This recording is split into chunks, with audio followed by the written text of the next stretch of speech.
നമസ്കാരം. Raf talk ഫുട്ബോളിലേക്ക് അവർക്കും സ്വാഗതം. ശനിയാഴ്ച രാത്രിയിൽ സെവിയയിലെ ഗ്രൗണ്ടിൻ്റെ ഓരോ പുൽനാമ്പുകൾക്കും തീപിടിക്കും. Copa del റേയുടെ ഫൈനലാണെന്ന്. ശനിയാഴ്ച രാത്രി 12:30 എന്ന് പറയുമ്പോൾ ഇന്ത്യൻ സമയം ഞായറാഴ്ച പുലർച്ചെ 12:30 കളി.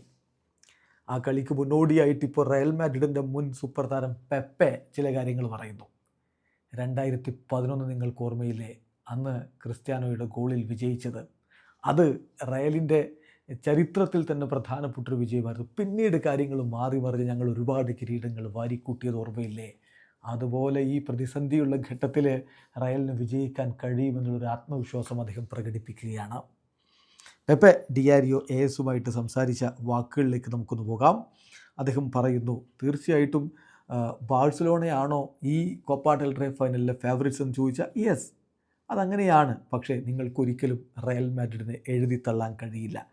മാഡ്രിഡ് ടീം എല്ലായ്പ്പോഴും ഇത്തരം ഘട്ടങ്ങളിലാണ് ഉയർന്നു നിൽക്കുക. ഡിഫിക്കൽട്ട് മൊമെൻറ്റ്സ് ഉണ്ടാവുമ്പോൾ അവരെന്താണ് എന്നുള്ളത് കൃത്യമായിട്ട് കാണിച്ചു തരും. 2011 കോപ്പ ഡെൽ റേ ഫൈനൽ ഓർമ്മയില്ലേ, അന്ന് ക്രിസ്ത്യാനോയുടെ ഗോൾ വളരെ ഇമ്പോർട്ടൻ്റ് ആയിരുന്നു. ഞങ്ങൾ അന്ന് ആരെയാ തോൽപ്പിച്ചത്? ഗാർഡിയോളയുടെ ബാഴ്സയല്ലേ. ആ കാലഘട്ടത്തിലെ റീസെൻറ്റ് ഇയേഴ്സിലെ ബെസ്റ്റ് ടീമായിരുന്നു അവർ. പക്ഷേ ഞങ്ങൾ നന്നായിട്ട് വർക്ക് ചെയ്ത് നല്ല രൂപത്തിൽ ആ കളിക്ക് വേണ്ടി പ്രിപ്പയർ ചെയ്ത് പോയി.